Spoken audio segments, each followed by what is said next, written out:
बात करेंगे हम लोग सातवाहन वंश के बारे में। सातवाहन वंश यानी कि समस्त दक्षिणापथ को जो है सातवाहन वंश के नाम से जाना जाता था। हम लोग देखेंगे कि ईसा पूर्व प्रथम सदी में विंध्य पर्वत के दक्षिण में दो शक्तियां प्रबल हुई।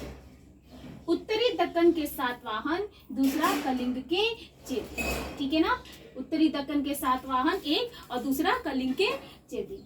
लेकिन इन दोनों शक्तियों में जो है सातवाहन वंश जो है 3 सदियों तक उत्कर्ष में रहा, यानी कि 300 वर्ष तक इसने शासन किया। लेकिन कलिंग के चेदी की जो टाइमिंग रही, मतलब जो समय रहा, वो बहुत ही अल्प रहा, अल्पकालिक रहा। आगे देखते हैं हम लोग।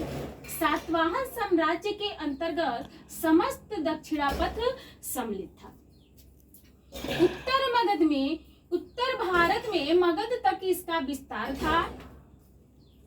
पुराणों में सातवाहन वंश का उल्लेख है, खास करके मत्स्य पुराण एवं वायु पुराण जो है सातवाहन वंश के विषय में बताते हैं।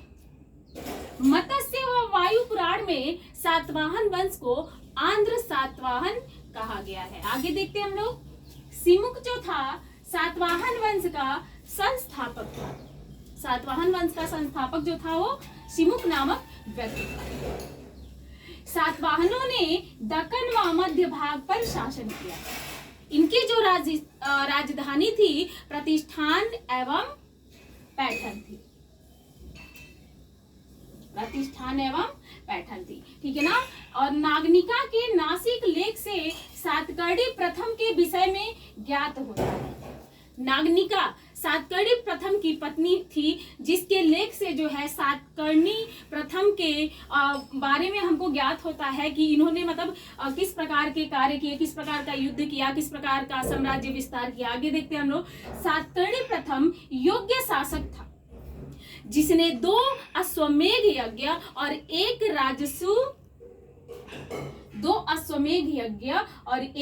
राजसू यज्ञ किया।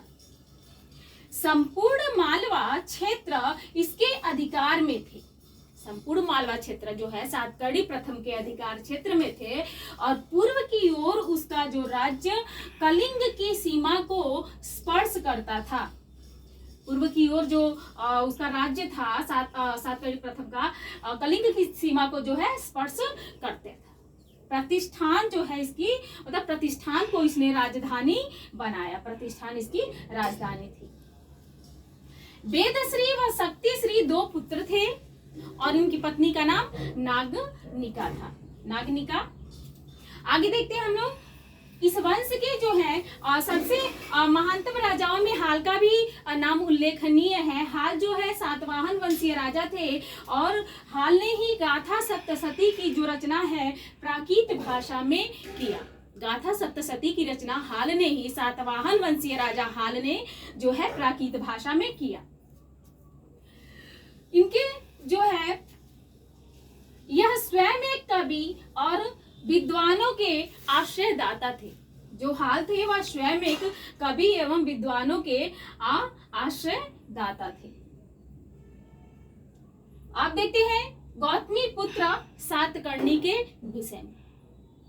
बीच में जो है कुछ राजा हुए, लेकिन जो है ये मतलब क्या है, महानतम राजाओं में से नहीं थे। इन्होंने अपनी शक्तियों को सुदृढ़ नहीं कर पाए थे और गिने चुने कुछ राजाओं के ही नाम मिलते हैं। और जो है सातवाहन वंश के उदय से पूर्व 1 शताब्दी का जो सातवाहन वंश का जो काल है वह क्या है, हास का काल माना जाता है। इसके बाद से गौतमी पुत्र सातकर्णी आते हैं और जिनके नेतृत्व में सातवाहनों ने जो है अपनी खोई हुई शक्ति व प्रतिष्ठा को क्या किया कि प्राप्त कर लिया।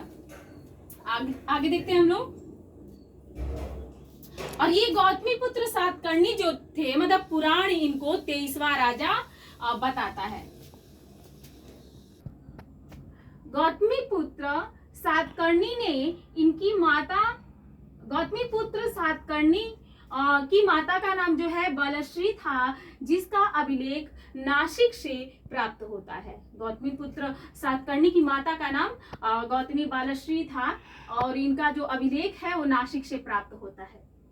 गौतमी पुत्र सातकर्णी ने जो है छहरात नरेश नहपान को हरा करके जो है बेड़ा कटक स्वामी की उपाधि धारण की।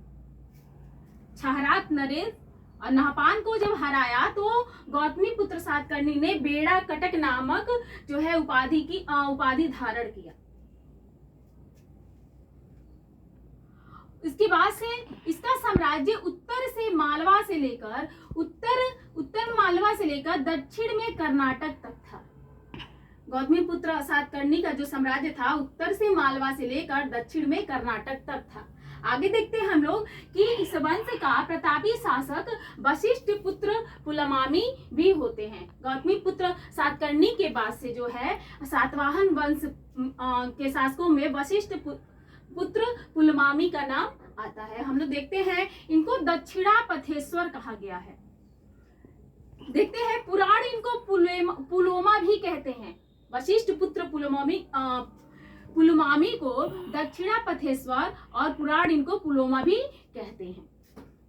इन्हें प्रथम आंध्र सम्राट भी कहा जाता है क्योंकि इन्होंने जो है आंध्र प्रदेश पर आधिपत्य कर लिया था, जिसके उपलक्ष्य में दक्षिणापथेश्वर इनको बोला गया है। इनके कुछ सिक्कों पर 2 पतवारों वाले जहाज का चित्र बना हुआ है। अमरावती स्तूप का संवर्धन भी जो है इनके काल में हुआ और चारों ओर वेष्टनी बनाई गई। फिर हम लोग देखते हैं यज्ञ श्री सातकर्णी के विषय में। यज्ञ श्री सातकर्णी जो है सातवाहन वंश का अंतिम शासक था और जिसने शकों को पुनः पराजित किया। ठीक है ना। और इनके काल में ही शक सातवाहन संघर्ष हुए थे और ये कहते हैं ये नहपान भी शक था। ठीक है। और यज्ञ श्री सातकर्णी जो है सातवाहन वंश का अंतिम शासक था जिसने शकों को पुनः पराजित किया। मुद्राओं पर इसके जो है समुद्री जहाज का चित्र हमको प्राप्त होता है। फिर आगे देखते हैं कि सातवाहन वंश द्वारा जो है ब्राह्मण व बौद्ध भिक्षुओं को भूमिदान या जागीर देने की प्रथा की जो है प्रथम बार शुरुआत की गई। मतलब क्वेश्चन आता है यहाँ से कि सर्वप्रथम भू अनुदान जो है किसने प्रारंभ किया, तो सातवाहन वंशीय शासकों ने सर्वप्रथम भू अनुदान जो है प्रारंभ किया। सातवाहनों ने जो है शीशे के सिक्के चलवाए। ठीक है ना। सातवाहनों ने जो है मतलब अन्य सिक्के भी इन्होंने चलवाए, लेकिन सबसे मुख्य सिक्का जो है एग्जाम ओरिएंटेड है कि इन्होंने शीशे के सिक्के चलवाए। फिर उसके बाद से क्या है यज्ञश्री सातकर्णी के बाद से जो है इनका वंश जो है समाप्त हो जाता है। उसके बाद से कलिंग के चेदी वंश को हम लोग देखते हैं। चेदी वंश का जो संस्थापक था महामेघवाहन हुआ करता था, अतः चेदी वंश को महामेघवाहन वंश के नाम से भी जाना जाता है।